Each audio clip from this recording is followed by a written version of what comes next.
यदि आप SSC, bank, railway, defence या राजस्थान भर्ती परीक्षा की तैयारी कर रहे हैं तो आज ही लहर क्लासेज को सब्सक्राइब कीजिए। राम राम सा खम्मा घणी स्वागत है आप सभी का लहर क्लासेज पर। सपने होंगे सच। साथियों, बीएसटीसी का बैच स्टार्ट हो रहा है जिसके अंदर आज से हमारी बीएसटीसी की पहली क्लास स्टार्ट होती है, फर्स्ट क्लास। ठीक है, और जैसा कि मैंने आपको टाइम टेबल बताया था तो टाइम टेबल के अकॉर्डिंग सुबह 8 बजे से आपकी जो शिक्षण अभिरुचि होती है उसकी क्लास लगेगी। ठीक है, उसके बाद 8 के बाद 9 बजे आपकी हिंदी की क्लास लगेगी और 10 बजे मेंटल एबिलिटी की क्लास लगेगी। ठीक है, तो अभी समय हो रहा है सुबह के 8 बजे। ठीक है, तो एक बार सभी को good morning, very very good morning. और आज हम बीएसटीसी के अंदर सबसे पहला टॉपिक है शिक्षण अभिरुचि। ठीक है, यानी कि इसके अंदर होता क्या है, सबसे पहले मैं आपको बेसिक तरीका बता दूं। ठीक है, उससे पहले मैं कुछ नियम बताना चाहूँगा। हमारी क्लासेज के जो लहर क्लासेज है इसके कुछ अपने नियम हैं। ठीक है, क्योंकि यहाँ पे भीड़ नहीं ब्रांड चाहिए, मैं आपको बता चुका हूँ। यानी कि क्या नियम है साथियों, जब भी आप क्लास को अटेंड करते हो तो आप कमेंट बॉक्स के अंदर हैज़ लिख के फिर लहर क्लासेज लिखोगे। ठीक है, बीच में गैप नहीं छोड़ना है, हैज़ लिख के लहर क्लासेज लिखोगे। जैसा कि इस वीडियो में आपको जो है उसका टाइटल वहाँ पे दिख रहा होगा, लिखा हुआ। ठीक है, ये क्या है, ये अटेंडेंस है। ठीक है, ये अटेंडेंस है, यानी कि अटेंडेंस का एक तरीका, जिसको पता होगा कि ऐसा लिखना है तो वो वैसा ही लिखेगा। हाय वाई लिख रहा है तो वो तो उसके मन के लिए लिख रहा है, यानी कि वो अटेंडेंस नहीं हुई। अटेंडेंस का ये तरीका है, ऐसे आप अटेंडेंस लगाओगे हैशटैग लेयर क्लासेज, ताकि पता चलेगा कि कौन रेगुलर क्लास ले रहा है। और साथियों, जो रेगुलर क्लास लेगा, हमें लगेगा कि जो रेगुलर क्लासेज लेता है, ठीक है, तो उसको एक बेज मिलेगा। ठीक है, बेज मिलेगा, वहाँ पे आपको मिलेगा कि ये लेयर क्लासेज का मुख्य फैन है, तो उनको हम अलग से सिलेक्ट करके उनका एक अलग से और बैच चलाएंगे। रिवीजन बैच होगा, क्रैश कोर्स, उसमें उनको डबल फायदा मिलने वाला है। ठीक है, दूसरी बात, अगर आपका कोई भी क्वेश्चन होता है तो आप उसको कमेंट बॉक्स के अंदर उतार दीजिएगा, आपको रिप्लाई जरूर मिलेगा। ठीक है, और तीसरी बात है कि आपको ये क्लास कैसी लगती है, आपको फीडबैक जरूर देना है। ठीक है, फीडबैक दोगे वही हमारे लिए होगा। आपको क्लास अच्छी लगती है तो वीडियो को लाइक कीजिए, ताकि हमें पता चलेगा कि हाँ क्लास अच्छी लग रही है। अगर अच्छी नहीं लग रही है तो कमेंट बॉक्स के अंदर बताइए क्या इसके अंदर कमी है, हम उसको सुधार करेंगे। ठीक है, तो ये इसको बेसिक से कुछ फंडे हैं इस लहर क्लासेज के। ठीक है, अब हम बात करते हैं शिक्षण अभिरुचि की। हमारी पहली क्लास है, आज से जय श्री गणेश करके हम स्टार्ट करते हैं। एक बार आप भी बोलिएगा मेरे साथ साथ, जय श्री गणेश। ठीक है, हाँ, देखिए शिक्षण अभिरुचि के अंदर साथियों होता क्या है, अब यहाँ पे आपको बच्चे की तरह नहीं सोचना है। जब भी आप शिक्षण अभिरुचि पढ़ो, आपको टीचर बन जाता है, टीचर बनना है, ऐसा मानना है कि अब आप शिक्षक हो। ठीक है, अब आप शिक्षक बन गए हो, ऐसा मान के पढ़ोगे तो आपको अच्छे से समझ में आएगा कि अब आप शिक्षक हो। और आप स्कूल के अंदर यहाँ पे पूरा पूरा कॉन्सेप्ट, कक्षा, यहाँ पे आपको कक्षा, छात्र और अध्यापक ही मिलने वाला है, और कुछ नहीं मिलने वाला। ठीक है, इनको अगर ध्यान में बिठा लो तो यहाँ से आपके क्वेश्चन राइट होंगे। ठीक है, तो आपको अब यहाँ पे कक्षा को ध्यान में रखना, आप छात्र हो, मतलब आप विद्यार्थी हो, छात्रों, सॉरी विद्यार्थी क्या, शिक्षक हो, और स्टूडेंट्स को आप क्लास के अंदर पढ़ा रहे हो, तो आप कैसा व्यवहार करोगे, आपके जो पढ़ाने का तरीका होगा ना, वो तरीका क्या होगा, यही है शिक्षण अभिरुचि। ठीक है, तो इसके अंदर देखिए, जब भी हमें पढ़ाना होता है तो पढ़ाने की बात दूर, सबसे पहले देखिए एक आता है संप्रेषण, जिसको इंग्लिश में कहेंगे कम्युनिकेशन। ठीक है, यानी कि बात करने का तरीका मैं बात करूं तो। ठीक है,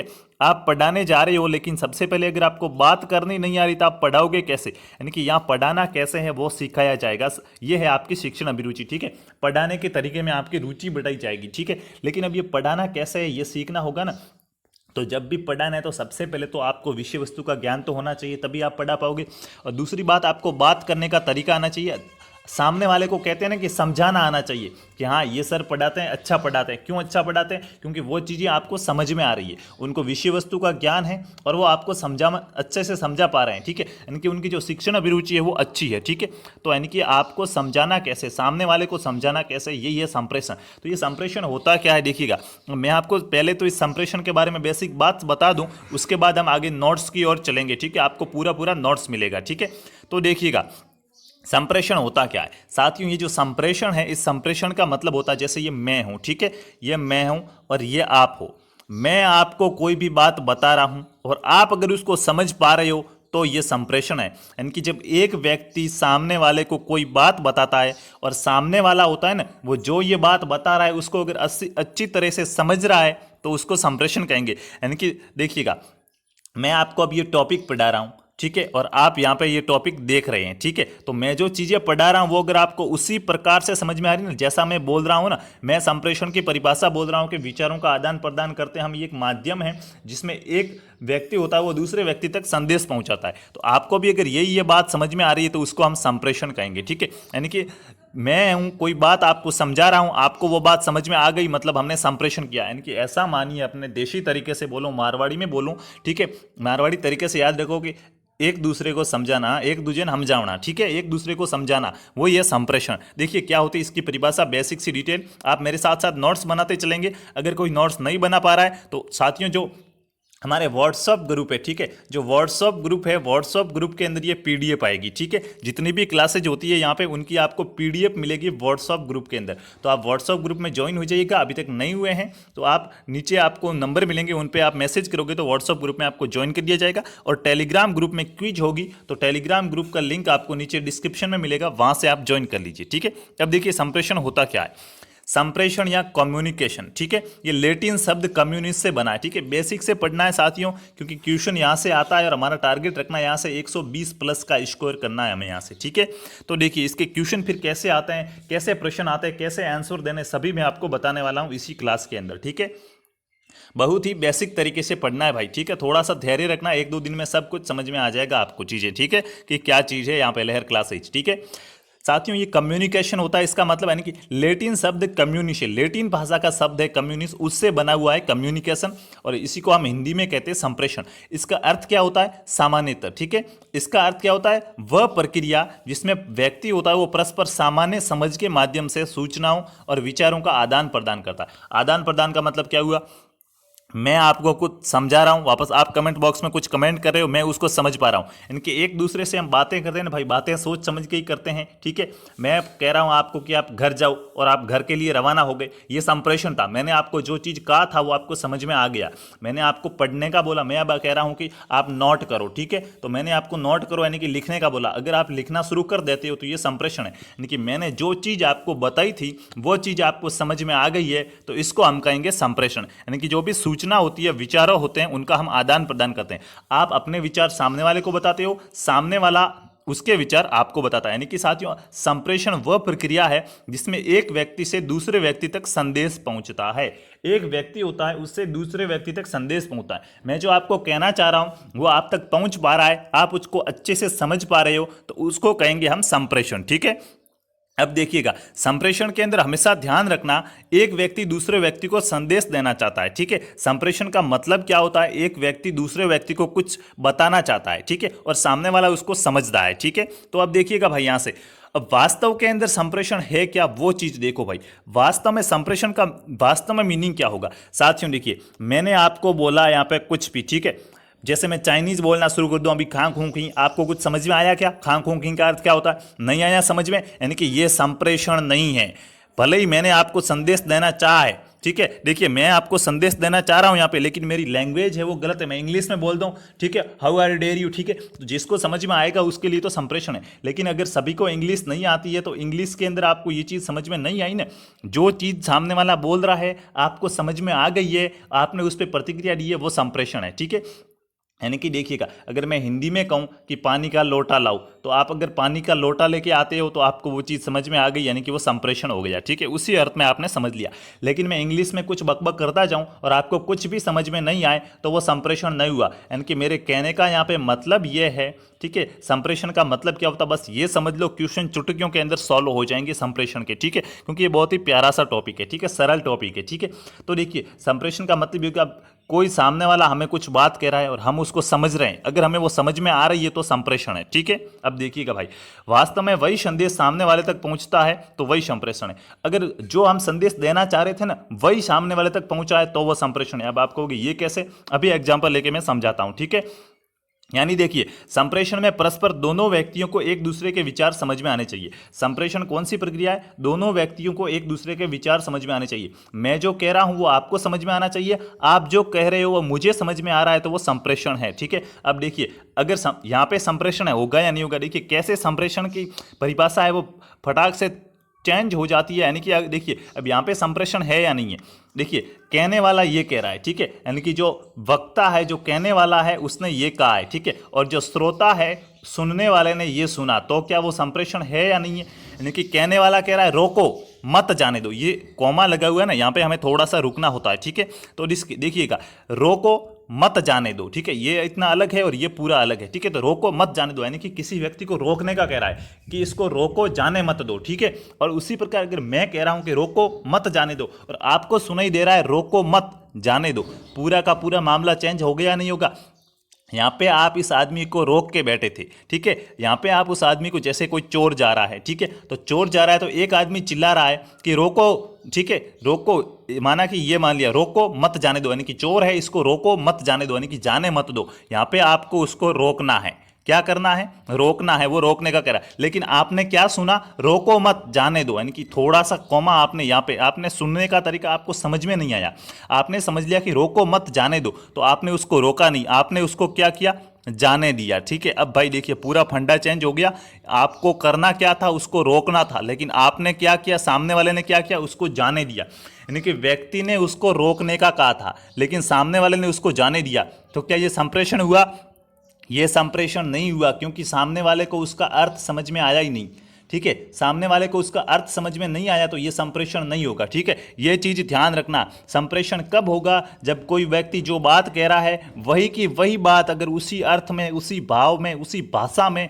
सामने वाले को अगर समझ में आ रही है ना, अगर वो समझ में आ रही है तो ही वो संप्रेषण होगा, ध्यान रखना। यहाँ पे इसने तो इसको कहा था रोकने का कि रोको मत जाने दो, यानी कि रोकना होगा इसको, लेकिन यहाँ पे सामने वाले ने क्या सुन लिया कि रोको मत जाने दो, यानी कि अब यहाँ पे ये जाने देगा, यानी कि पूरा का पूरा उल्टा हो गया यहाँ पे, तो ये संप्रेषण नहीं हुआ क्योंकि यहाँ पे सामने वाले को अर्थ समझ में नहीं आया, जबकि संप्रेषण के अंदर सामने वाले को अर्थ समझ में आना जरूरी है, ठीक है। तो ये एग्जाम्पल से अब आपके यहाँ पे खत्म हो गया होगा। आपको यहाँ पे क्या समझ में आना चाहिए कि वास्तव में सूचना या संदेश जो कहा जा रहा है, ठीक है, उससे जुड़े हुए अर्थ, यानी कि जो चीज बोली जा रही है उसका क्या अर्थ है, उसके पीछे की क्या भावना है, वो क्या तथ्य है, ठीक है, और उसके पीछे की इच्छा क्या है, आकांक्षा क्या है, किस विचार से वो कह रहा है, उसका आचरण कैसा है और हाव भाव, ये सब पता चलना चाहिए। जैसे अब कोई कह रहे हैं, ठीक है, किसी ने क्रोध में आकर, जैसे मैं बोल रहा हूं वैसे कर लिया, कहाँ जा रहा है, बैठ जा यहाँ, तो वहां पे आपको क्या पता चला कि उसके हाव भाव कैसे, वो क्रोधित हो रहा है, कह रहा है कहाँ जा रहा है, बैठ जा यहाँ, यानी कि आपको यहाँ पे उसकी इच्छा क्या है, आपको बिठाने की है, वो आदेश दे रहा है, उसके हाव भाव खराब नहीं, उसका आचरण है वो भड़कीला है क्योंकि वो आपको भड़का रहा है कि जा कहाँ रहा है, यहाँ पे बैठ, ठीक है। तो इससे आपको उसके हाव भाव पता चले।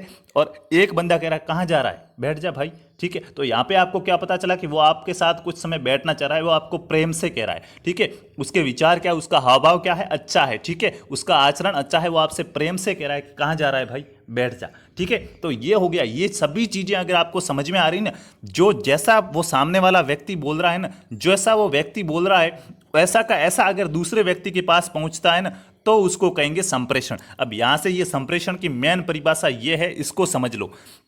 संप्रेषण होता क्या है, कोई अगर गुस्से में आपको कुछ कह रहा है और आपको भी वो गुस्सा लगता है और उसकी पूरी पूरी बात समझ में आ रही है तो वो संप्रेषण है। कोई अगर प्रेम से आपको कोई बात कह रहा है, आपको भी प्रेम में लगता है, वो उसकी बात अच्छे से समझ में आ रही है तो वो संप्रेषण है। देखिए कभी क्या होता है, कोई दूसरे को कोई बात समझाना चाहता है और उसको वो समझ में नहीं आती है और दोनों के बीच लड़ाई हो जाती है, तो ये संप्रेषण का पूर्ण ज्ञान नहीं, ये संप्रेषण नहीं हुआ। यहाँ पे आपकी जो अभिविज्ञान होता है, ठीक है, हाँ, यहाँ पे आपकी कमी है, किसकी कमी है, ठीक है, अभिरुचि की कमी है, यहाँ पे आपको समझ में नहीं आ रहा है कि संप्रेषण होता क्या है, ठीक है। तो देखिएगा संप्रेषण क्या होगा, अब अगर मैं एक शब्द में, अब तक आपको यहाँ पे जितनी भी मैंने बातें बताई है वो समझ में आ गया होगा कि संप्रेषण क्या होता है। कोई एक व्यक्ति है, वो आपको कोई बात कह रहा है, उसने जो बात कही त्यों की त्यों आपको अगर समझ में आ गई है, उसने पानी का लोटा लाने को कहा है और अब पानी का लोटा लेके आ रहे हो, ठीक है, तो वो संप्रेषण है। लेकिन उसने पानी का लोटा लाने को कहा है, आप कुछ और कर रहे हो, तो वो संप्रेषण नहीं है। यानी कि सामने वाला जो बात बता रहा है वही की वही बात अगर आपको समझ में आ रही है तो वो है संप्रेषण, ठीक है, यानी कि बातें करना, ऐसे कहो बातें करना, ठीक है, ठीक है। अब देखिएगा बातें कब करोगे, जब एक दूसरे की बातें समझ में आएगी तब। अब भाई एक वैज्ञानिक हुए, मनोवैज्ञानिक हुए हैं एडिसन। एडिसन ने क्या कहा है, देखिएगा, एडिसन के अनुसार संप्रेषण एक एकज्ञात्मक प्रक्रिया है। एकज्ञात्मक का मतलब क्या होगा? Dynamic process. ठीक है, ये डायनामिक प्रोसेस है, एकज्ञात्मक परीक्षा है जिसमें व्यक्ति का जो चेतनीयता या अचेतनीयता होती है ना, उसके दूसरों के संज्ञात्मक ढांचे को संकेतों, उपकरणों या साधन द्वारा प्रभावित करता। यहाँ पे बात बड़ी अच्छी कही है, उपकरणों साधनों द्वारा प्रभावित करता है। यानी कि अब आपको कि कैसे? साथियों, आप घर के अंदर बैठे हो, ठीक है, घर के अंदर बैठे हो और कोई आकर आपके घर के बाहर जो घंटी लगी हुई है उस घंटी को बजाता है, घर की घंटी को बजाता है, तो आप क्या करोगे? फटाक से उठ के आके दरवाजा खोलोगे और देखोगे कौन आया है। आपको कैसे पता चला कि कोई आया है? घंटी सुनी। क्यों? क्योंकि वो संकेत है, आपने उसको फिक्स कर दिया है कि घंटी बजेगी। ठीक है, नियम बन गया है, आपने वहाँ पे वो संप्रेषण के अंदर एडवर्ड कर दिया, उसको ऐड कर दिया है कि घर के बाहर हमने घंटी लगा दी है, तो जिसको भी घर के अंदर आना होगा, दरवाजा खोलना के लिए कहना होगा, तो वो घर के बाहर खड़ा रह के चिल्लाएगा नहीं कि अरे कौन है घर के अंदर, दरवाजा खोलो, नहीं चिल्लाएगा। क्यों? क्योंकि आपने घंटी लगा दी तो वो घंटी बजाएगा। और जब भी घंटी बजेगी तो आपको क्या अर्थ समझ में आएगा? सामने वाला घंटी क्यों बजाएगा? देखिए, अर्थ समझ में आ रहा है या नहीं आ रहा है? सामने वाला घंटी क्यों बजाएगा? क्योंकि उसको घर के अंदर आना है। ठीक है, सामने वाला घंटी बजा रहा है यानी कि उसको घर के अंदर आना है। ठीक है, इसलिए उसने घंटी बजाई और अब घंटी सुनते ही आप क्या करोगे? दरवाजा खोलने जाओगे। ठीक है, तो आप दरवाजा खोलने क्यों जाओगे? क्योंकि आप दरवाजा खोलोगे क्योंकि घंटी बजी, तो आपको पता चला कोई आया है, उसको हमारे घर में आना है। यानी कि आप दरवाजा खोलोगे क्योंकि किसी को आपके घर के अंदर लाना है। यानी कि सही बात हुई या नहीं हुई?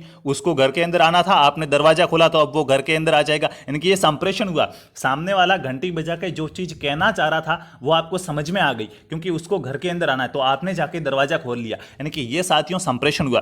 यानी कि सिर्फ बातें करने से या बोलने से ही संप्रेषण नहीं होता है, लिख के बताने से ही संप्रेषण नहीं होता है। ठीक है, बल्कि संकेत देते हैं कुछ। ठीक है, संकेत देना, कोई उपकरण होते हैं, कोई साधन होते हैं, उनके द्वारा भी क्या होता है? उनके द्वारा भी संप्रेषण की प्रक्रिया है वो पूर्ण होती है। जैसे घर की घंटी हो गई। ठीक है, आपने देखा होगा डॉक्टर बैठता है। ठीक है, डॉक्टर या स्कूल होगी, आपके स्कूल के अंदर देखा होगा प्रिंसिपल के पास एक छोटी सी घंटी होती थी, और अगर वो किसी को भी बुलाना होता था तो वो घंटी बजाते थे और कोई दौड़ के आता था। जैसे हॉस्पिटल के अंदर वगैरह हो गई, डॉक्टर के पास घंटी होती है और डॉक्टर घंटी बजाते ही चपरासी दौड़ के आता है। ठीक है, तो ये क्यों आया? क्योंकि इस डॉक्टर ने घंटी क्यों बजाई? चपरासी को बुलाने के लिए। चपरासी दौड़ के क्यों आया? क्योंकि उसको पता है कि ये घंटी बजाएगी, मतलब बुलाया है मुझे, तो ये आ गया। यानी कि एक सफल संप्रेषण है। तो यहाँ तो ना डॉक्टर ने चपरासी को मुंह से बुलाया तो नहीं कि ए भाई चपरासी किधर गया तू, उसने घंटी बजाई। यानी कि ये सफल संप्रेषण ये साधन द्वारा हो रहा है। ठीक है, तो ध्यान रखना, संप्रेषण साधन द्वारा भी हो रहा है। साथियों, बहुत ही अच्छे तरीके से समझा रहा हूं, इतना सरल तरीके से, देसी तरीके से, मारवाड़ी तरीके से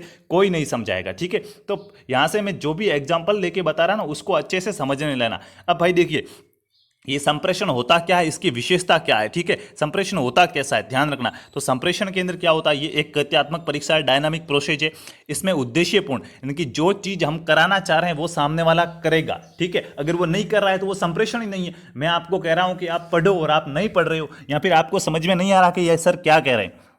मैंने आपको पढ़ने का कहा और आपको समझ में नहीं आ रहा कि मैं क्या कह रहा हूं। ठीक है, तो वो संप्रेषण हुआ ही नहीं, क्योंकि उसमें मेरा उद्देश्य पूर्ण नहीं हुआ। मैं आपको समझाना चाह रहा था कि पढ़ो, लेकिन आपको समझ में नहीं आया, तो वो उद्देश्य पूर्ण नहीं हुआ, तो वो तो संप्रेषण हुआ ही नहीं। संप्रेषण तो कब होगा? जब आप पढ़ोगे, यानी कि उद्देश्य पूर्ण होगा, यानी कि जहां पे जो भी संकेत देने वाला होता है, जो भी बात करने वाला होता है, उसका उद्देश्य पूर्ण होगा। ठीक है, और ये द्विध्रुवीय प्रक्रिया है, दोनों पक्षों पर निर्भर करती है। सामने वाला जो कह रहा है वो, मैं जो कह रहा हूं वो सामने वाले को समझ में आना चाहिए। ठीक है, यानी कि दोनों पक्षों के अंदर तालमेल होना चाहिए। ठीक है, द्विध्रुवीय प्रक्रिया जिसमें संप्रेषण सामग्री, अब इसमें होता क्या क्या है, हमें क्या बात कहनी है वो बात होगी, किसके बारे में कह रहे हैं वो विषय वस्तु होगी, हम सूचना का संप्रेषण करने वाला आदमी होगा कि कौन कह रहा है, और उसको ग्रहण करने वाला सुनने वाला आदमी होगा। कोई बोलेगा अकेला कैसे बकेगा, कोई उसका सुनने वाला होगा तभी वो बोलेगा। यानी कि यहाँ पे कहने वाला भी होगा और सुनने वाला भी होगा। अब आप कहोगे ये संप्रेषण कितने तरीकों से हो सकता है, तो देखिएगा, सूचना और विचारों का आदान प्रदान मौखिक हो सकता है। मैं आपको कुछ कह रहा हूं बोल के,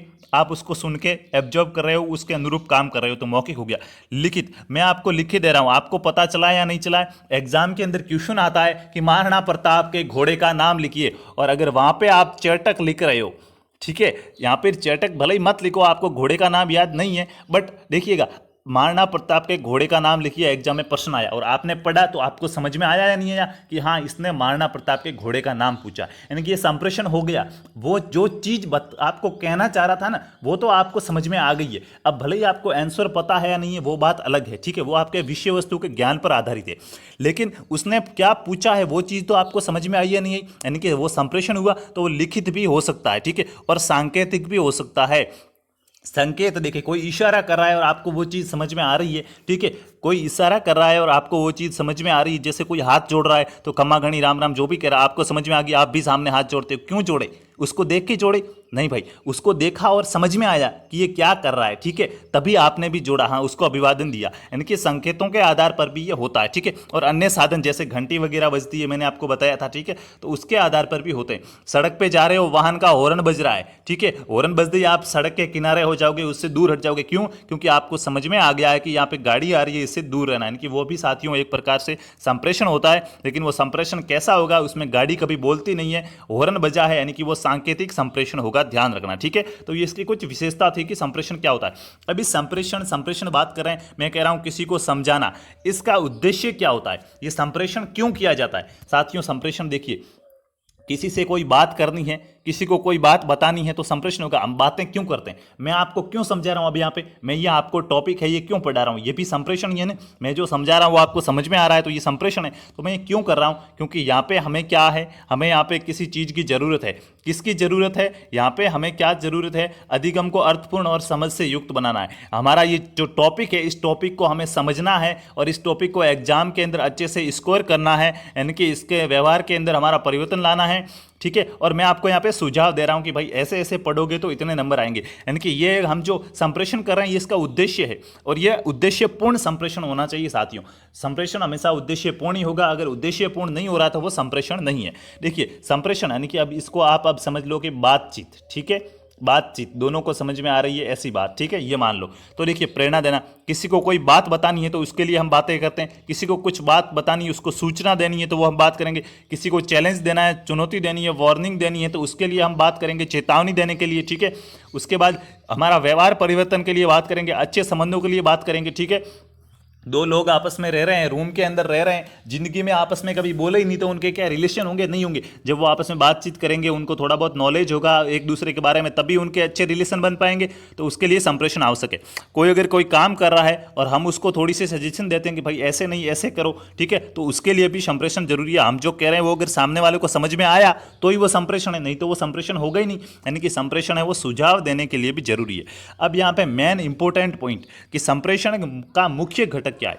संप्रेषण है वो वेरी वेरी इंपॉर्टेंट है, तो वो किसके लिए है, अधिगम को अर्थपूर्ण एवं समझ से युक्त बनाना। मेरे जहाँ भी पीडीएफ्स के अंदर आपको ये तीर मिले ना, सीरीज के अंदर से तीर मिले, मतलब ये जो टॉपिक पढ़ रहे हैं उस टॉपिक का इंपॉर्टेंट भाग है, यानी कि हम पढ़ रहे हैं संप्रेषण, तो ये संप्रेषण का इंपॉर्टेंट भाग है क्या, अधिगम को अर्थपूर्ण एवं समझ युक्त बनाना, यानी कि हम जिस चीज के बारे में बात कर रहे हैं ना उस चीज का अर्थ निकलना और उसको सही से समझना, ये है संप्रेषण, ठीक है। तो संप्रेषण का जो मुख्य उद्देश्य क्या है, संप्रेषण का मुख्य उद्देश्य होता है जो अधिगम है, जिस चीज के बारे में हम बात कर रहे हैं उसका अर्थपूर्ण, उसका एकदम सही अर्थ हमें समझ में आना, ठीक है। अर्थपूर्ण कौन कहेगा, सामने वाला कहेगा तो उसका अर्थ होना चाहिए, और कौन समझेगा, समझने वाला, ठीक है। तो समझ से युक्त बनाना, यानी कि हमें ऐसी बात बोलनी है जो सामने वाले को आराम से समझ में आ सके, ठीक है, तभी तो संप्रेषण होगा। तो संप्रेषण का मुख्य उद्देश्य आपसे कोई पूछ ले कि संप्रेषण का मुख्य उद्देश्य क्या होता है, अधिगम को अर्थपूर्ण एवं समझ से युक्त बनाना, ठीक है। एग्जाम के अंदर क्वेश्चन आ सकता है, ठीक है। कैसे क्वेश्चन आते हैं वो अभी हम यहाँ पे चर्चा करेंगे। उसके बाद संप्रेषण की प्रक्रिया के तत्व, जो ये संप्रेषण की प्रक्रिया होगी ना, इस संप्रेषण की प्रक्रिया के अंदर कौन कौन होता है। अब भाई देखिए, दो लोग बातें कर रहे हैं, मैं कहूँ बातें करनी है तो बातें आप किससे करोगे, अकेले क्या बातें कर सकते हो, नहीं कर सकते हो। अकेले सिर्फ विचार कर सकते हो, सोच सकते हो कि ऐसा ऐसा होना चाहिए, यूं यूं, लेकिन बातें करनी है तो आपके साथ एक आदमी तो कम से कम एक व्यक्ति तो और होना चाहिए, नहीं तो आप बातें किससे करोगे, ठीक है। यानी कि उसी प्रकार संप्रेषण के अंदर क्या क्या आवश्यक है, तो प्रेषक। अब इस प्रेषक का मतलब क्या हुआ, कहने वाला, ठीक है, जो सूचना प्रेषित करता है, ठीक है, उसको हम कहते हैं प्रेषक। तो प्रेषक का मतलब हुआ जो भी कोई बात बता रहा है, जो बात भेज रहा है, तो वो तो होना चाहिए। कोई बात कहने वाला ही नहीं है तो सुनोगे क्या, कोई बोल ही नहीं रहा है तो आप क्या सुनोगे, कुछ नहीं। संदेश, वो क्या बात बता रहा है वो होगा संदेश, ठीक है, वो क्या कहना चाह रहा है वो है संदेश। उसके बाद माध्यम वो किसके द्वारा कह रहा है, ठीक है, वो बोल के कह रहा है या संकेत देके कह रहा है या फिर लिख के कह रहा है, ठीक है। माध्यम लिखित माध्यम, सांकेतिक माध्यम या फिर मौखिक माध्यम, किस बारे में कैसे कह रहा है। संकेत यानी कि वो संकेत या प्रतीक से तो नहीं कह रहा है, ठीक है। जैसे अब उसने तीर बना दिया, जैसे अभी मैंने यहाँ पे लिख दिया कि ये क्या है, तो आपको अगर समझ में आ गया कि मैंने ZN लिखा मतलब ये जिंक है। अब ये संकेत था, प्रतीक था जिंक का, तो ये आपको समझ में आया, तो ये संप्रेषण हुआ, यानी कि प्रतीक के माध्यम से हो सकते हैं। और देखिए संप्रेषण के तत्व क्या, विचारों की भाषा। मैं जो विचार आपको प्रकट कर रहा हूं उसकी भाषा, अगर आपको भाषा सही होनी चाहिए, अगर भाषा समझ में नहीं आ रही आपको तो वो संप्रेषण नहीं होगा। जैसे मैंने बताया कि मैं चाइनीज बोलना शुरू कर दूं और आपको चाइनीज नहीं आती तो आपको वो चीज़ समझ में आएगी नहीं, और समझ में जब तक नहीं आती तब तक संप्रेषण नहीं होता है। यानी कि विचारों की भाषा भी आवश्यक है, ठीक है। संदेशों का अर्थ, जो चीज मैं आपको बता रहा हूं उसका अर्थ निकलना चाहिए, ठीक है, क्योंकि अगर उसका कोई अर्थ ही नहीं है तो वो चीज़ समझ में कैसे आएगी, ठीक है। मैंने यहाँ पे लिख दिया ये, ठीक है, बताओ भाई ये क्या है। तो अब यहाँ पे मेडिकल वाला तो कोई बात नहीं, भले कुछ भी लिखो, 1-2 टैबलेट दे देगा, ठीक है, वो बात अलग है।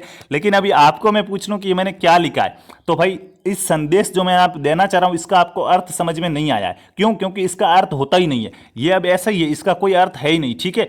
तो आप भाई कहोगे ये तो सर जैसलमेर वाले दोहरे हैं, ठीक है, हाँ ठीक है, लेकिन इसका कोई अर्थ ही नहीं है, ठीक है। तो ये संदेशों का अर्थ नहीं है तो आपको ये चीज़ समझ में आएगी कैसे। यानी कि संप्रेषण के लिए संदेशों का अर्थ भी जरूरी है। उसके बाद पृष्ठपोषणा। पृष्ठपोषणा क्या होता है, ठीक है, जो चीज कही गई है उसके बारे में पूरी की पूरी जानकारी आपको पता है, पोषण, ठीक है। ग्राही, ग्रहण करने वाला यानी कि सुनने वाला। देखिए कहने वाला भी होना चाहिए, और कहने वाला है तो अकेला बकेगा तो काम का नहीं, उसके सामने वापस सुनने वाला भी होना चाहिए, ग्रहण करने वाला भी होना चाहिए। ग्राही, ग्रहण करने वाला भी होना चाहिए, कोई कुछ बोल रहा है तो उसको सुनने वाला भी होना चाहिए, तभी वो समझेगा। और सबसे इंपॉर्टेंट पॉइंट देखिए, तीर आया यहाँ वाला आया, यानी कि जो संप्रेषण होता है, संप्रेषण का सबसे प्रमुख तत्व क्या है, ठीक है, संप्रेषण का सबसे प्रमुख या महत्वपूर्ण तत्व क्या है, तो संप्रेषण संदर्भ है। संप्रेषण संदर्भ के अंदर क्या क्या आता है, पूरी की पूरी चीजें जो मैंने आपको संप्रेषण की परिभाषा बताई है, यानी कि हम जो चीज बोल रहे हैं, जो हम विषय वस्तु, जो हमारा अधिगम है, अधिगम को एकदम सरल होना चाहिए, सामने वाले को उसका अर्थ समझ में आना चाहिए, ठीक है। यानी कि इसके संप्रेषण के संदर्भ में जो भी बातें हैं वो पूरा का पूरा यहाँ से संप्रेषण का तत्व होगा, ठीक है। तो संप्रेषण है, उस संप्रेषण का प्रमुख तत्व क्या है, संप्रेषण का प्रमुख तत्व होता है संप्रेषण संदर्भ। ये चीज आप ध्यान रखेंगे, ठीक है। अब ये तो भाई संप्रेषण तो हुआ खत्म हमारा। अब आपको यहाँ पे चीज तो पता चल गई कि ये संप्रेषण होता क्या है। अब ये चीज किस किस को पता चल गई, फटाफट से कमेंट करिए, थम्स अप करिए, ठीक है, कि हाँ ये चीज अब हमें अच्छे से पता चल गई है कि संप्रेषण होता क्या है। साथियों देखिएगा, ये टॉपिक आपने आज दिन तक नहीं पढ़ा है। अगर मैं हिंदी पढ़ाना शुरू करूं तो हिंदी आपको बहुत ही जल्दी से समझ में आ जाएगी, ठीक है। अगर मैं विज्ञान पढ़ाऊं, मैं सामाजिक पढ़ाऊं, ठीक है, मैं गणित पढ़ाऊं, तो क्योंकि ये आप पिछली क्लासों से पढ़ते आ रहे हैं, ठीक है, 8 या 10 साल से 12 साल से आप ये चीजें पढ़ रहे हैं। लेकिन ये जो मैं अभी पढ़ा रहा हूं ये मनोविज्ञान है। क्या है? मनोविज्ञान है, जिसको शिक्षण अभिरुचि कहते हैं, कि बच्चों को पढ़ाना कैसे है। अब यहाँ पे आप ये मैं बात करने का तरीका बता रहा हूं। अब संप्रेषण से आपके स्कूल में क्या फायदा होगा, आप टीचर बनोगे तब क्या फायदा होगा, आपको पता है कि बात कैसे करनी है, बात करने का तरीका क्या होना चाहिए, सामने वाले को समझ में आना चाहिए। तब आप अच्छे से बात करोगे, सरल भाषा में बताओगे तो सामने वाला समझेगा, तो उसके नंबर अच्छे आएंगे, तो उसका रिजल्ट बनेगा। यानी कि शिक्षक को भी फायदा है, छात्र को भी फायदा है संप्रेषण से, ठीक है। तो इसके लिए जरूरी है। तो साथियों आज दिन तक आपने ये चीजें नहीं पढ़ी है, ठीक है, पहली बार आप ये चीजें पढ़ रहे हो, संप्रेषण वगैरह क्या होता है, ठीक है। तो ये पहली बार पढ़ रहे हो तो थोड़ा सा कम समझ में आएगा, ठीक है, लेकिन कोई बात नहीं, एक बार पूरी पूरी क्लास देख लो, उसके बाद एक बार आप इसका रिवीजन कर देना, या फिर आप जो भी नोट्स बनाते हैं वो नोट्स पढ़ देना, ठीक है। जो मैं पीडीएफ दूंगा इस पीडीएफ को पढ़ लेना, आपको समझ में आ जाएगा, ठीक है। एक बार क्लास को दोबारा देखना, आराम से समझ में आ जाएगा, ठीक है। तो अब संप्रेषण होता क्या है ये तो आपको समझ में आ गया होगा। अब संप्रेषण के प्रकार, ये कितने प्रकार के हो सकते हैं, तो मुख्यतः संप्रेषण को 2 प्रकार से बांटा गया है। एक तो संदेश प्रवाह के आधार पर, जो हम संदेश भेज रहे हैं उसके आधार पर, और एक माध्यम के आधार पर, संदेश किस रूप में भेज रहे हैं उसके आधार पर। तो देखिए पहले हम बात करते हैं कि संदेश प्रवाह के आधार पर संप्रेषण कितने प्रकार का होता है, ठीक है। मैं आपको यहाँ पे समझाता जाऊंगा, ठीक है, आपको यहाँ पे समझाता जाऊंगा, बस आपको ध्यान रखना है। तो संदेश प्रवाह, जो हम संदेश भेज रहे हैं, अब संदेश देखिए, छोटे बच्चे को भी संदेश भेज दें, ठीक है। हमारे राजस्थान में तो आप के बुलाया जाता है, बड़ी अच्छी बात है, लेकिन देखिए छोटे बच्चे को कहना है कि यहाँ बैठ जा, ठीक है, यहाँ बैठ जा, तो हम उसको क्या कहेंगे, यहाँ बैठ जा, ठीक है, यहाँ फिर तू यहाँ बैठ जा, ठीक है, बैठ जा, ठीक है, क्या कहेंगे, तू यहाँ बैठ जा। लेकिन अगर अपने पापा को यहाँ बैठने को कहना है तो हम क्या कहेंगे, आप यहाँ बैठ जाओ, ठीक है। यानी कि इस बात में और इस बात में फर्क है या नहीं है?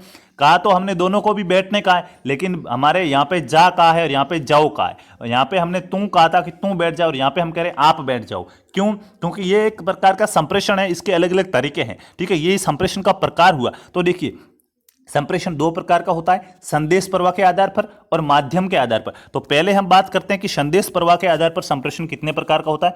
तो 3 प्रकार का होता है, एक अधोगामी संप्रेषण, एक ऊर्ध्वगामी संप्रेषण और एक समतल संप्रेषण। अब ये होता क्या है देखिएगा, इसको ध्यान से समझिएगा। अधोगामी संप्रेषण क्या होगा? अधो का मतलब ऊपर होता है, आपको पता होना चाहिए।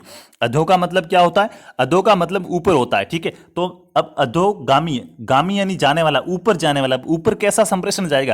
यानी कि साथ ही जो उच्च अधिकारी होते हैं ना, उच्च अधिकारियों द्वारा निम्न स्तरीय कर्मचारी को, ठीक है, नीचे वाले होगा, अधो नीचे होगा, ठीक है। हाँ, जो उच्च अधिकारी होंगे ना, जो उच्च अधिकारी होंगे, जैसे अब कलेक्टर है, कलेक्टर तहसीलदार को कोई बात बता रहा है, तो वो कैसा संप्रेषण होगा? वो अधोगामी संप्रेषण होगा। यानी कि जो उच्च अधिकारी है, वो उच्च अधिकारी को आदेश दे रहा है, यानी कि इसकी प्रवृत्ति आदेश होगी। अब कलेक्टर है, वो तहसीलदार को क्या बताएगा? आदेश ही देगा कि भाई ऐसा ऐसा काम करो, यानी कि वो अधोगामी संप्रेषण हुआ। अब साथियों, अधोगामी संप्रेषण का आपको मतलब समझ में आया या नहीं आया?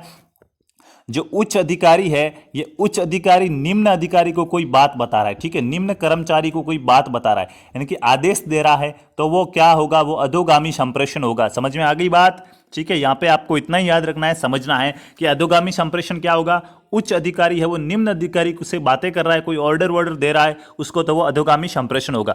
उसके बाद बात करेंगे ऊर्ध्वगामी संप्रेषण की। तो ऊर्ध्वगामी संप्रेषण क्या होगा? तो साथियों, जो अधीनस्थ होते हैं या उच्च अधिकारियों का जो सुझाव होते हैं, जो सहायता वाले होते हैं, ठीक है, उपवार्ड, ठीक है, तो उनको कहेंगे हम ऊर्ध्वगामी संप्रेषण। आपको क्या कहा? आपने कुछ समझ में ही नहीं आया। साथियों देखिए, यहां पे तो उच्च अधिकारी था, वो निम्न अधिकारी को बातें बता रहा था, लेकिन कोई तो ऐसा होगा जो उच्च अधिकारी को भी बात बताएगा, ठीक है। यानी कि अब उच्च अधिकारी, तो आपको उच्च अधिकारी है वो, तो उससे उसको कोई बात बता रहा है, तो वो सामने वाला उच्च अधिकारी होगा और वो निम्न अधिकारी होगा। लेकिन देखिए, यहां पे आदेश दे रहा था, जो बड़े वाला अधिकारी है वो छोटे अधिकारी को आदेश दे रहा था, यानी कि आदेश प्रकृति का था, इसलिए इसको अधोगामी कहते हैं। लेकिन यहाँ पे सुझाव होगा, ठीक है। जो उच्च अधिकारी होते हैं ना, उच्च अधिकारी को कोई सुझाव देते हैं कि अगर आप ऐसा कर लो तो ठीक रहेगा, अच्छा रहेगा, आपके हित में होगा। इनकी ये आप यहाँ पे आपको सुझाव दे रहे हैं, यहाँ पे तो आदेश दे रहा था कि आपको ऐसा करना ही पड़ेगा, ठीक है। तो वो तो क्या हुआ? अधोगामी संप्रेषण। लेकिन सुझाव दे रहा कि अगर ऐसा कर लो तो ठीक रहेगा, तो वो ऊर्ध्वगामी संप्रेषण होगा, ये ध्यान रखना, ठीक है। और समतल संप्रेषण क्या होगा? तो समतल संप्रेषण जैसे कोई संस्था वगैरह है, जैसे अब हम मान लेते हैं यहाँ लेयर क्लासेज है, ठीक है। अब लेयर क्लासेज से मैं आपको कुछ बातें बता रहा हूँ, आप इसको समझ पा रहे हो, हम सब बराबर हैं, ठीक है, ना मैं बड़ा हूँ ना आप छोटे हो, ठीक है, सभी बराबर है। तो ये समतल संप्रेषण हुआ, यानी कि कोई संस्था है, कोई संगठन है, उसके सदस्य होते हैं, वो आपस में एक दूसरे से बातें करते हैं, एक दूसरे से विचार विमर्श करते हैं, तो उसको कहेंगे समतल। समतल का मतलब क्या होता है? एकदम सीधा, बराबर, यानी कि समान पद वाले व्यक्ति, ठीक है। कोई संगठन है तो उस संगठन के सभी सदस्य, तो भाई तू भी संगठन का सदस्य है, मैं भी संगठन का सदस्य, यानी कि पद तो एक ही है ना, अध्यक्ष अध्यक्ष तो नहीं है ना, सभी सदस्य, तो वो आपस में बात करते हैं, तो उनको कहते हैं समतल संप्रेषण। तो ये साथियों, संदेश प्रवाह के आधार पर जो संप्रेषण होता है उसके 3 प्रकार हो गए। अब बात करते हैं माध्यम के आधार पर, यानी कि संप्रेषण किस प्रकार से किया जा रहा है। इस माध्यम के आधार पर जो दूसरा प्रकार है, माध्यम के आधार पर संप्रेषण है वो कितने प्रकार का होगा। तो भाई देखिए, बड़ा अच्छा सा कॉन्सेप्ट है यहाँ से। तो देखिए, एक तो होता है शाब्दिक, एक होता है अशाब्दिक, ठीक है। हाँ, 2 प्रकार का होता है। माध्यम के आधार पर संप्रेषण है वो 2 प्रकार का होता है, शाब्दिक और अशाब्दिक। अब इसका अर्थ क्या हुआ? साथियों, शाब्दिक है, यानी कि उसके अंदर कोई शब्द है, उसका अर्थ निकल रहा है, ठीक है। जैसे देखिए, मैं कोई चीज़ आपको लिख के बता रहा हूँ, तो मैं जो लिखूंगा वो पढ़ोगे आप और आपको समझ में आ गया, यानी कि उनके शब्द थे, वो लिखे हुए थे, और मैं बोल रहा हूँ, वो भी शब्द ही, अब जो बोल रहा हूँ ये शब्द ही तो है भाई, ठीक है। तो ये मैं बोल रहा हूँ, ये भी आपको समझ में आया, यानी कि शाब्दिक के अंदर क्या होता है? शब्द आप कैसे लिख सकते हो, ठीक है, या तो शब्दों को लिख सकते हो या फिर बोल सकते हो, ठीक है। तो ये तो हो गया, शब्दों का संकेत तो नहीं दे सकते हो ना, कि मैं आंखें ऐसे ऐसे कर रहा हूँ, तो वो भाई सांकेतिक के अंदर जाएगा, चक्षु संप्रेषण हो जाएगा। हाँ, आंखों वाला संप्रेषण बहुत से लोग करते हैं ये संप्रेषण, ठीक है। तो देखिएगा, आपको ध्यान रखना है कि संप्रेषण के अंदर एक तो शाब्दिक होगा जिसके अंदर लिखित और मौखिक होते हैं, और एक होगा अशाब्दिक, यानी कि इसके अंदर शब्द नहीं होंगे। तो भाई देखिए, अब आंखें किसी के सामने ऐसे ऐसे कर रहे हैं और उसको आपकी बात समझ में आ रही है, तो वो संप्रेषण हो गया, ठीक है। लेकिन क्या आप वहां पे कुछ बोले, आपके मुंह से कोई शब्द निकला, क्या आपने पेन से कोई शब्द लिख के दिया? नहीं दिया, यानी कि न लिखा है न बोला है, और फिर भी उसको समझ में आ गया, यानी कि वो संकेत किया है आपने, ठीक है, वो संकेत किया है, आपने आंखों से इशारा किया है, चक्षु स्पर्श किया है, ठीक है, चक्षु संप्रेषण किया है, तो वो अशाब्दिक होगा, ठीक है। कोई अच्छा काम कर रहा है, ठीक है, कोई अच्छा काम कर रहा है, आप हंसते हुए जाते हो और उसकी पीठ थपथपाते हो, यानी कि उसको स्पर्श किया आपने, उसकी पीठ थपथपाते हो। किसी ने अच्छा काम किया और आप जाके उसकी पीठ थपथपाते हो, मतलब क्या हुआ, आप उसको धन्यवाद दे रहे हो। तो सामने वाले को समझ में आ जाएगा कि ये मेरे को धन्यवाद दे रहा है। लेकिन आपने बोला क्या कि मैं तेरे को धन्यवाद दे रहा हूँ, नहीं दे रहा हूँ, फिर भी उसको समझ में आ गया, यानी कि आप जो चीज़ कर रहे हैं वो सामने वाले को समझ में आ गई, मतलब ये संप्रेषण तो हो गया, ठीक है, ये संप्रेषण तो हो गया, ये चीज़ तो फाइनल है। कैसे हुआ संप्रेषण, कैसे पता चला भाई, स्पर्श किया आपने, यानी कि स्पर्श में क्या किया आपने, उसकी पीठ थपथपाई, यानी कि देखिए अशाब्दिक के अंदर आप संकेत द्वारा भी किसी से बात कर सकते हो, चक्षु स्पर्शन यानी अपने नैनों के द्वारा, ठीक है, अपनी आंखों के द्वारा इशारा करके भी किसी से बात कर सकते हो, बहुत से लोग करते हैं, ठीक है, और स्पर्श कर से भी किसी की बात कर सकते हो, मारवाड़ी में कहते हैं गोको देनो, ठीक है, हाँ, उससे भी किसी को बात करते हो, ठीक है। कहीं गए हो और लेट हो रहा है और वापस आना है, तो पड़ोसी को जो इसको साथ में लेके गए हो उसको स्पर्श करना शुरू कर देते हो, यानी कि घोका, ठीक है, हाँ, तो वो भाई उसको फिर परेशान होकर चलना पड़ता है, यानी कि उसको बात समझ में आ जाती है कि अब ये यहाँ से चलने को कह रहा है, तो ये स्पर्श संप्रेषण हुआ। तो ऐसे भी संप्रेषण होता है, ठीक है। तो यानी कि हम बातें हैं ना, ये संप्रेषण का मतलब क्या हुआ था, मैंने आपको बता दिया, बातचीत करना, यानी कि हम बातें कैसे कैसे कर सकते हैं, ठीक है, कैसे कैसे बातें कर सकते हैं वो यहाँ पे हम सीख रहे हैं, ठीक है। देखिए अब संप्रेषण संप्रेषण मत रटना, क्योंकि ये आपको संप्रेषण नाम सुनते ही हार्ड लगेगा, पढ़ना छोड़ दोगे। ऐसे मानो कि बातचीत करते हैं, ठीक है, समझ में आ रही है, ऐसी बातें कर रहे हैं, ठीक है, यानी कि बहुत ही सरल तरीके से इसको याद करो, ठीक है। और मैं यहाँ जो समझा रहा हूँ इससे सरल तरीका आपको नहीं मिलेगा, ठीक है। तो अब देखिएगा, अब संप्रेषण की बाधाएं, साथियों ये जो संप्रेषण होता है इसके अंदर बाधाएं आती है। बाधाएं क्या, बातचीत करते हैं ना, तो बातचीत के अंदर बाधा आती है, यानी कि हम बातचीत नहीं कर पाते, सामने वाला हमारी बात को नहीं समझ पाता है। तो ये बाधाएं कैसी होती है, ये बाधाएं कैसे होती है साथियों, समझिएगा। दो प्रकार की बाधाएं होती है। देखिए बात होती क्या है, सबसे पहले मैंने आपको वो समझाया, उसके बाद बात करने के लिए कौन कौन चाहिए भाई वो समझाया, उसके बाद बात करने के तरीके क्या क्या होते हैं वो बताए। अब इस बात करने में रुकावट क्या होती है, हम बात क्यों नहीं कर सकते हैं उसकी बात कर रहे हैं। तो देखिएगा संप्रेषण की बाधाएं, ठीक है, भौतिक बाधाएं और भाषा की बाधाएं, दो प्रकार की बाधाएं होती है। एक तो भौतिक बाधाएं जो प्रकृति की है, ठीक है, भौतिक बाधाएं। भौतिक बाधाएं कैसा है, जैसे साथियों हम भीड़ भाड़ वाले इलाके में गए, मार्केट में, वहां पे जोर जोर से शोर हो रहा है, ठीक है, लड़के वहां पे चिल्ला रहे हैं और आप किसी को कहना चाह रहे हो लेकिन उसको सुना ही नहीं दिया, तो वो भौतिक बाधा है। आपने तो एकदम सही बात कही थी, ठीक है, आपने किसी को उधर बुलाया कि ए भाई इधर आ, लेकिन वहां पे हल्ला गुल्ला इतना था कि सामने वाले को नहीं सुनाई दिया कि ये क्या कह रहा है, तो आपको उसको वो बात समझ में नहीं आई, तो आपका वहां पे वो संप्रेषण नहीं हुआ, यानी कि वहां पे आपके संप्रेषण के बीच बाधा उत्पन्न होगी। क्यों बाधा उत्पन्न हुई, क्योंकि वहां पे शोर ज्यादा हो रहा था, तो ये भौतिक बाधा है, ठीक है। ये क्या है, भौतिक बाधा। आप देखिए भाषा की बाधा कब होती, जब आपने तेलुगु बोल दी और उसको तेलुगु समझ में नहीं आई, तो वो भाषा की बाधा है। लेकिन आपने भाषा तो सही सही बोली है, ठीक है, लेकिन हल्ला गुल्ला ज़्यादा होने के कारण उसको समझ में नहीं आई है, तो वो भौतिक बाधा के अंदर आएगी, ठीक है। ऐसे भौतिक बाधा के अंदर बहुत सी होती है, जैसे देखिए वातावरण खराब है, आप दोनों के बीच में दूरी है, तो वो आपकी बात नहीं सुन पाएगा। अब 1 किलोमीटर पे खड़ा आप यहाँ से चिल्लाओगे तो आपकी आवाज़ जहाँ तक जाएगी वहाँ तो वो सुनाई देगा उसको, तो वो समझ लेगा, लेकिन आपकी आवाज़ अगर उस तक नहीं पहुँची है तो वो नहीं सुन पाएगा, तो आपका संप्रेषण फेल हो जाएगा, यानी कि ये भौतिक बाधा है, ठीक है। आप अच्छे से समझ लो भाई, ठीक है। उसके बाद देखिए समय भाव, आप समय भाव प्रसारण यंत्रों में कमी, ठीक है, हमारे पास उस पर साधन नहीं है तो वो नहीं सुन पाएगा, तो वो भौतिक बाधा के अंतर्गत आएगा, ठीक है। उसके बाद भाषा की बाधा। भाषा की बाधा क्या होती है, ये चीज़ ध्यान रखो साथियों। मैं तेलुगु बोल रहा हूँ, सामने वालों को तेलुगु समझ में नहीं आ रही है, मैंने तो बहुत ही अच्छा सा सेंटेंस कहा था, ठीक है, लेकिन उसको समझ में नहीं आई है, तो वो भाषा की बाधा थी, इसलिए हमारा संप्रेषण है वो खत्म हो गया, ठीक है। अस्पष्ट शब्द, अस्पष्ट शब्द, शब्द का कोई सही अर्थ नहीं है, ठीक है। जैसे देखिएगा मैं कुछ कह रहा हूं, जैसे ऐसे आप कोई भी शब्द ले लो, जैसे हमने अभी वो रोको मत जाने दो, वहाँ पे हमने वो कॉमा का प्रभाव पड़ा था, यानी कि वो अस्पष्ट था, वहाँ पे भाषा ही बाधा थी, वो संप्रेषण फेल हो गया था, क्योंकि वहाँ पे रोकने का कार्य था लेकिन सामने वाले ने जाने दिया, तो वो संप्रेषण फेल हो गया, उसके अंदर बाधा आ गई। तो वो बाधा क्यों आई, वहाँ पे अस्पष्ट शब्द था, शब्द सही सुनाई नहीं दिया था। पहली बात तो अगर सुनाई दिया था वहाँ पे भौतिक बाधा भी थी, सही सुनाई नहीं दिया, और उसने सामने वाले ने उसको अस्पष्ट मान लिया, इसलिए वहाँ पे वो बाधा उत्पन्न होगी, ठीक है। अनावश्यक शब्दों का हम प्रयोग कर लेते हैं, गलत उच्चारण कर दिया, शब्दों को चबाकर बोलना, जैसे च छ छ ये होते हैं ना, इनको अगर सही से नहीं बोल रहे, जैसे मेरे को चम्मच कहना है तो मैं चम्मच कहूँगा, अगर मैं चम्मच कह रहा हूँ तो आपको थोड़ा सा डिफिकल्ट लगेगा, यार ये क्या बोल रहा है। मैं कहूँ अगर चम्मच से सब्जी डालो तो चम्मच से, तो मैं चम्मच से सब्जी डालो कहूँगा। लेकिन अगर मैं कहूँ कि चम्मच से सब्जी डालो तो ये क्या बात हुई यार, स्पष्ट नहीं है। यानी कि अनावश्यक शब्दों का भी प्रयोग नहीं होना चाहिए और जो हम उच्चारण कर रहे हैं वो उच्चारण सही होना चाहिए। शब्दों को जो चबा के नहीं बोलना है, स्पष्ट उसका संकेत होना चाहिए। अगर अस्पष्ट संकेत है, ठीक है, हम जैसे किसी को इशारा कर रहे हैं और हमारा इशारा सामने वाले को समझ में नहीं आएगा। क्यों नहीं आएगा? क्योंकि उस इशारे का अर्थ उसको पता नहीं है, संकेत फिक्स नहीं होते हैं, ठीक है, ध्यान रखना।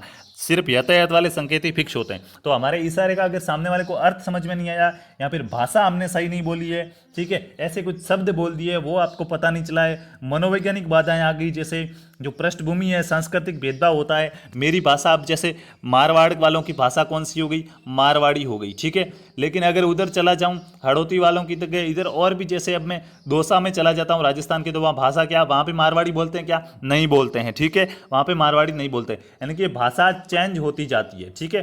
तो अब दोनों की भाषाएं, आपकी और मेरी भाषा एक नहीं है, तो क्या आप समझ पाओगे? आपको थोड़ा बहुत समझ में आ रहा है, कोई बात नहीं, लेकिन स्पष्ट रूप से हम नहीं समझ पाते हैं, ठीक है। तो हमारी संस्कृति के अंदर भेदभाव है। आपकी संस्कृति अलग है, हमारी संस्कृति अलग है। कैसी संस्कृति? भाषाई संस्कृति, ठीक है। तो हम नहीं समझ पाते हैं, ठीक है। अधिगम नहीं है हमारे अंदर तो भी हम नहीं समझ पाएंगे। अगर प्रेषक या ग्राह्य उसकी योग्यता नहीं है, जैसे बोलने वाला होगा ना प्रेषक, वो बोलने वाला ऐसी चीज नहीं बोल पा रहा, उसको सही से बोलना ही नहीं आ रहा है, तो सामने वाला सुनेगा ही क्या?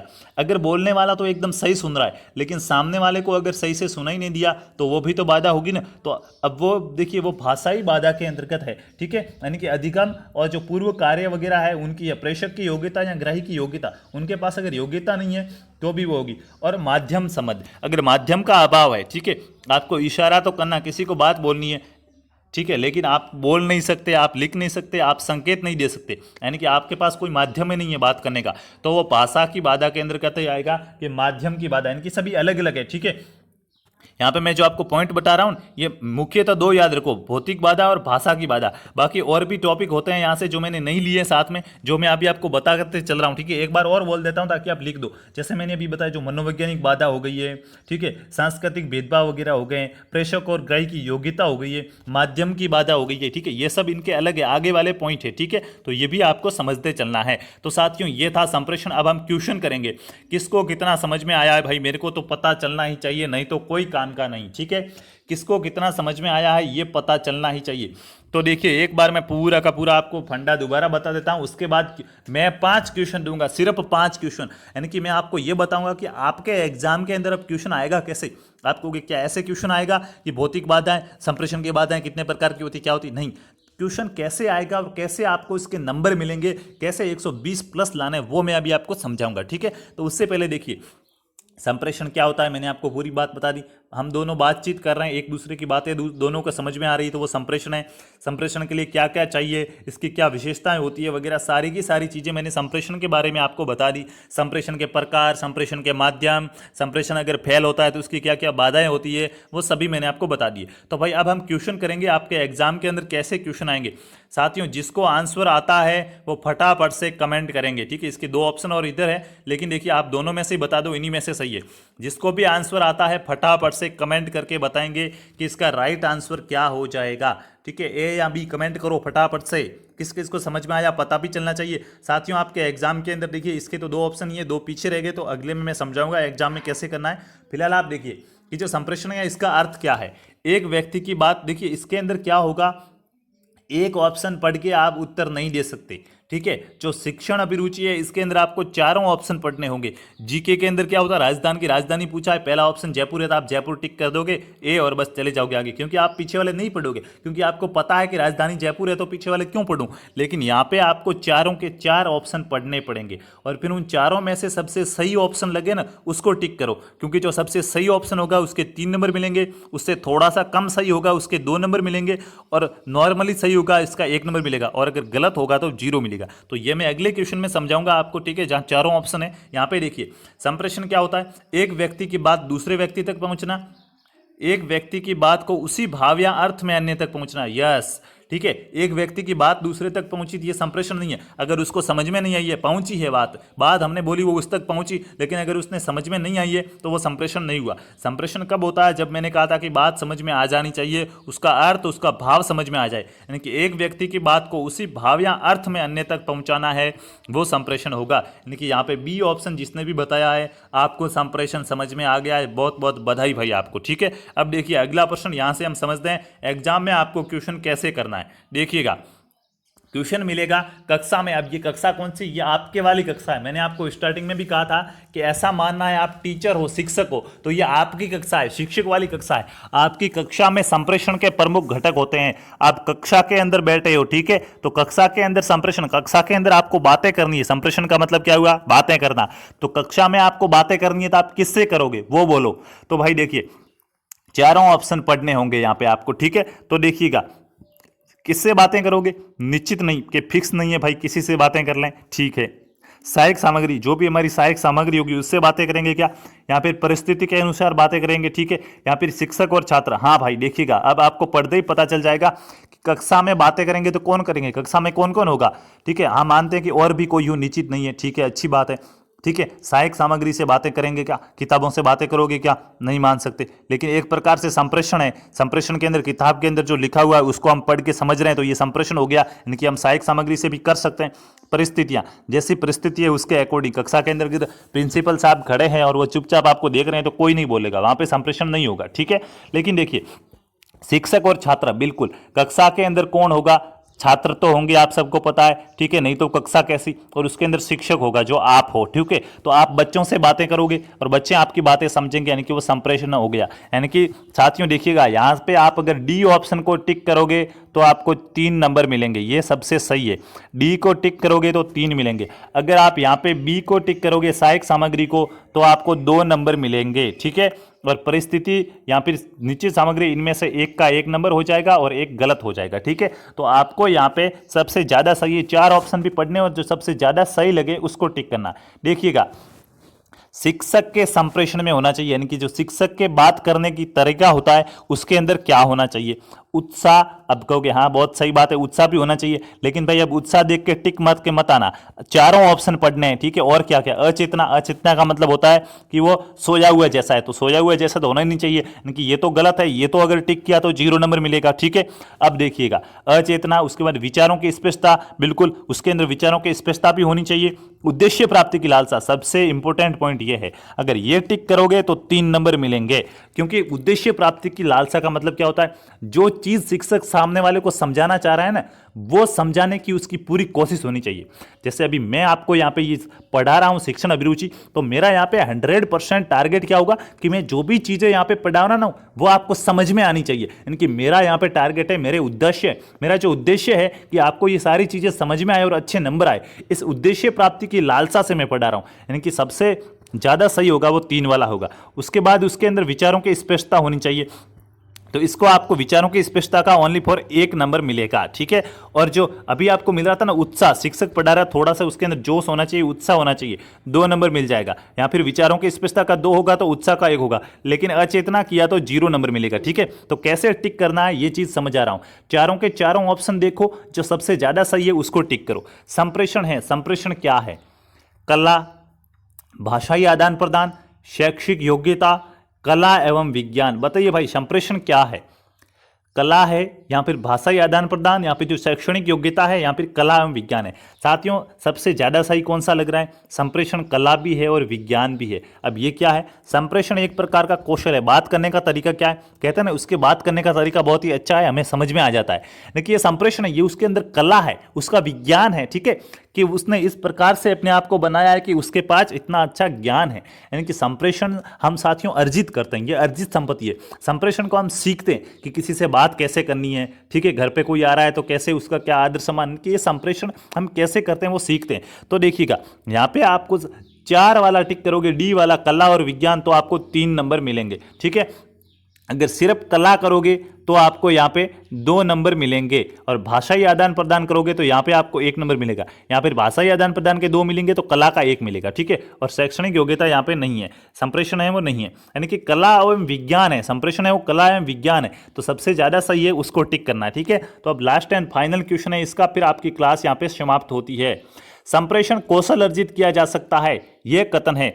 साथियों जो कथन आपको दिया गया है ना, कि ये कथन क्या कह रहा है कि संप्रेषण कौशल अर्जित किया जा सकता है। जो संप्रेषण का कौशल है ना, ये संप्रेषण यानी कि जो बात करने का तरीका है ना, ये हम सीख सकते हैं। इसने ऐसा कहा है कि ये बात करने, साथियों क्वेश्चन को अच्छे से पढ़ना, उसको समझना, आपके अंदर संप्रेषण आना चाहिए। अपना जो संप्रेषण है ना उसको विकसित कर दो, आपका संप्रेषण फेल नहीं होना चाहिए, ठीक है। संप्रेषण कौशल अर्जित किया जा सकता है, यानी कि जो संप्रेषण ये हम सीख सकते हैं। ये कथन सत्य है क्या? ये कथन कैसा है? सत्य है, बिल्कुल सही बात है एकदम, कि संप्रेषण को हम सीख सकते हैं। लेकिन फिर भी अगले ऑप्शन पढ़ेंगे, लगभग सत्य है। अब सत्य और लगभग सत्य में थोड़ा सा फर्क होता है, ठीक है। तो ये भी सही है, गलत नहीं है। कटु सत्य, हाँ सत्य भी है। असत्य, असत्य वाला गलत हो जाएगा, ठीक है। ये सत्य है, असत्य नहीं है, तो इसका 0 नंबर मिलेगा आपको, ठीक है। सत्य एकदम सही है कि ये एकदम राइट है, तो इसका 3 नंबर मिलेगा। लगभग सत्य का 2 मिलेगा और कटु सत्य का 1 नंबर मिलेगा। अब देखिए यहाँ पे आपके नंबर तो नहीं कटेंगे, कैसे? इसके आपको 3 नंबर मिलेंगे, इसके 2 नंबर मिलेंगे, इसका 1 मिलेगा, इसको 0 मिलेगा। तो बहुत ही कम लोग 0 पे जाएंगे। किसी का 2 नंबर आएगा तो किसी का 3 नंबर आएगा, यानी कि नंबर तो आने वाला ही है।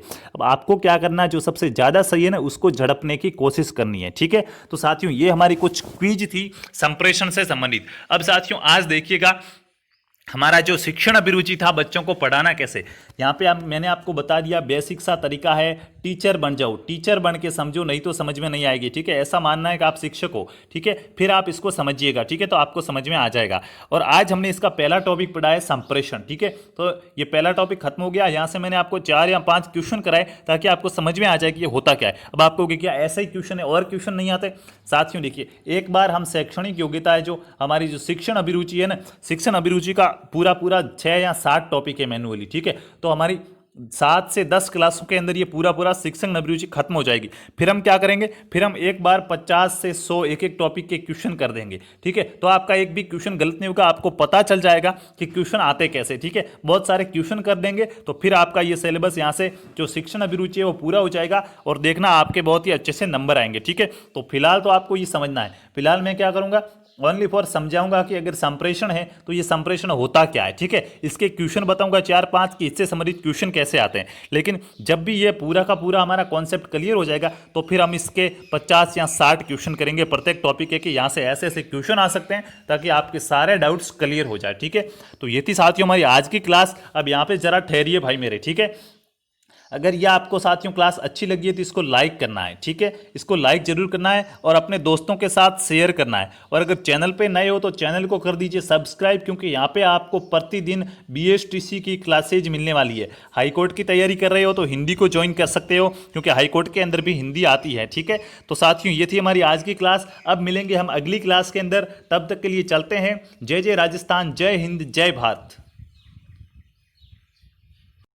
यदि आप एसएससी, बैंक, रेलवे, डिफेंस या राजस्थान भर्ती परीक्षा की तैयारी कर रहे हैं तो आज ही लाहर क्लासेज को सब्सक्राइब कीजिए।